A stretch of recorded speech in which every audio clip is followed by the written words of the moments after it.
இன்றைக்கி நம்ம எதை பற்றி பார்க்க போகிறோம்னா உடல், மனம், ஆன்மா.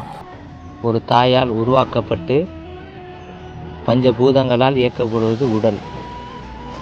மனம் என்பது ஆன்மாவால் தூண்டப்பட்டு அனைத்து உடலை இயக்குகின்றது மனம்.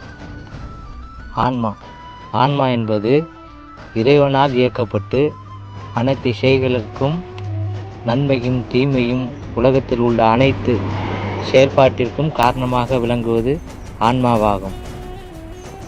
ஆன்மா என்பது நாம் வாழும்போது எந்த உயிரையும் துன்பப்படுத்தாமல் வாழ்ந்தோமானால் அது நம் ஆன்மாவிற்கு சக்தி கொடுக்கும். உடல், மனம், ஆன்மா இவை மூன்றும் தனித்து இயங்கினாலும் இறைவன் அருளால் இயங்குகின்றது என்பதை தெரிந்து கொள்ள வேண்டும். உடல், மனம், ஆன்மா இவை மூன்றும் நன்மைகளும் செய்யும்.